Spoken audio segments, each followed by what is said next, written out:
Hey everybody and welcome back. Today we're going to continue looking at the NPCs of Stardew Valley. It's been a minute, huh? Last time we talked about the very exciting Harvey, and today we're going to talk about the Flower Queen herself. It's Haley's day in the sun, but isn't it always, though?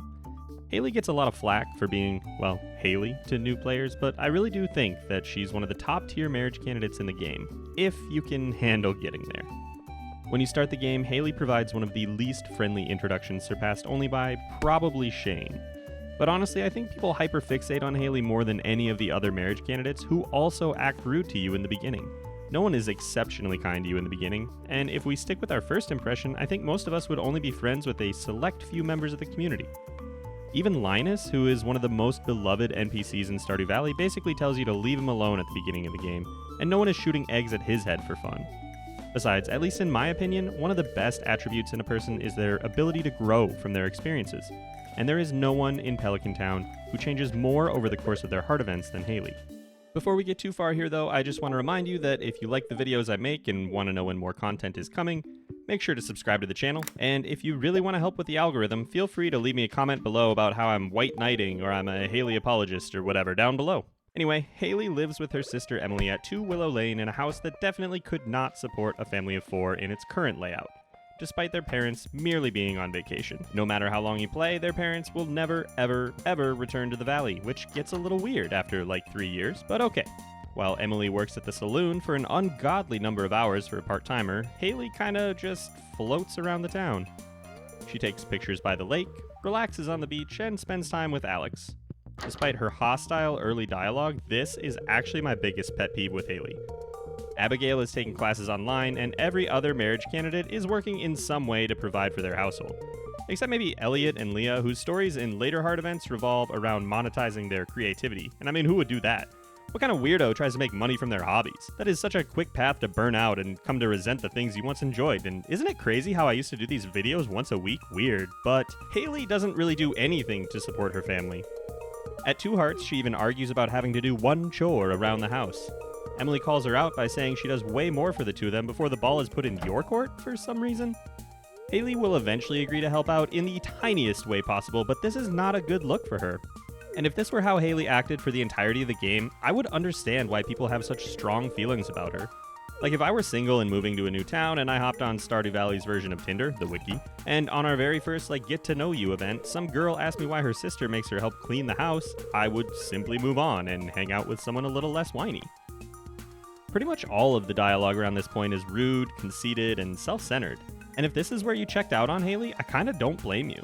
She talks about shopping and how weird her sister is, she insults you for basically no reason, and she has zero empathy for your lifestyle as a farmer. She is, dare I say, kind of a jerk right now. And if you're playing casually and just talking to her randomly when you see her or giving her liked or neutral gifts, you'll be stuck at this level of dialogue for a while. I usually get decent hearts with her early because of the early birthday, so it's not a huge portion of the game for me.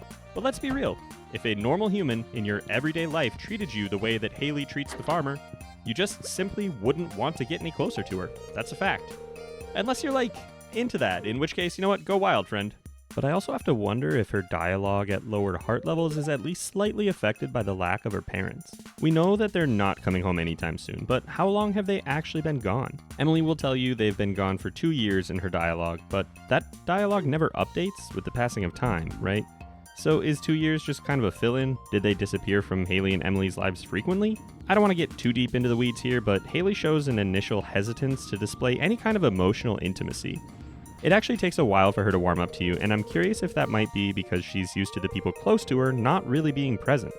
She might just be protecting herself from future pain. I mean, even her sister, who actually lives with her, spends more time at work than at home. Not that I'm blaming Emily for having to pay the bills, but it might explain why Haley doesn't really understand emotional security. Not to mention her best friend in town is Alex, who has his own issues to work through.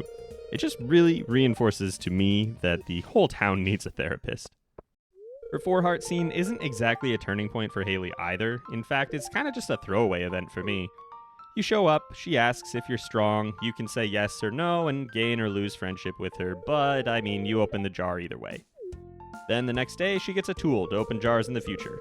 I just don't really care about this scene. Is it supposed to show that she manipulates people? That she's weak? That the farmer is strong? I have no idea, so let's just move on. At 6 hearts, things do change though, and I think that if you make it this far with Hayley, you'll probably appreciate her. Every marriage candidate has more lines added to their potential dialogue options at 6 and 8 hearts, but Hayley undergoes a dramatic change. Her 6 heart scene is a very sweet one as well, where she departs from the kind of vapid consumerism she exhibited before. You can find Hayley on the beach, upset that she lost a bracelet. Hayley has frequently mentioned shopping and fashion before, but this seems to be more important than just a lost accessory. The bracelet is a keepsake from her great-grandmother, and when you find it further down the beach and return it, Hayley will abruptly hug you and express her appreciation. You don't have to see this scene to get her 6 heart dialogue, but I always imagined that this situation is kind of what sparks a change in Hayley. It's here where she realizes that stuff isn't everything, and you know what else? It's not lame to care about things like your family or your community. My only complaint here is that I wish it were a little bit more gradual.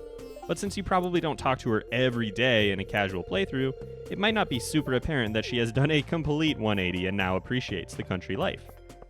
8 hearts though, this is the one. This is just such an incredibly sweet heart scene. Hayley, who we know loves photography and who has slowly grown more open to life in the valley, wants to learn how to approach livestock.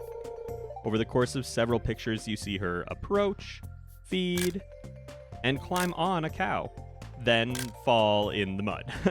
At 2 hearts, Hayley wouldn't have even considered doing this, and even further into your relationship, I think she would be upset that she got all dirty.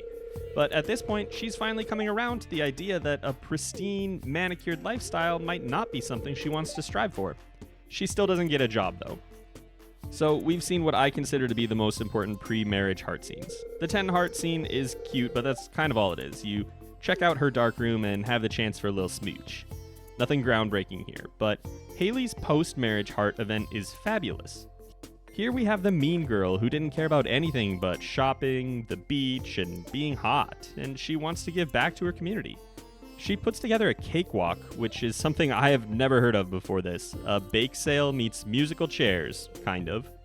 Anyway, she puts together this whole event, and then at the end reveals that it was all a fundraiser for the kids to get new books for their education.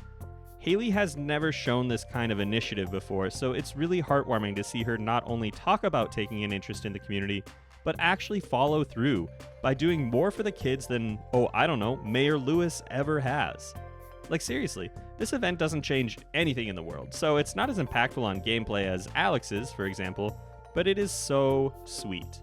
So what's up with Hayley? This seems like a good story, right? The materialistic snob becomes a humble community staple. I actually married Hayley for the first time in a Joja run like 6 years ago when I wanted that achievement for the first time, because I thought she would be the perfect spouse for someone who wanted profit over everything, but she's not. She shows an exceptional amount of growth over the course of the game, and it really makes me wonder why people are so against her. I guess I understand that you might not want to interact with her after a bad first impression, and maybe people really don't want to give her the time to flourish. I really can't understand how you can see those 6 and 8 heart scenes and still hate Hayley. What do you think about Hayley? Is she the best marriage candidate in Stardew Valley, or am I too biased toward her higher heart dialogue? Let me know down in the comments, and I'll see you in the next video.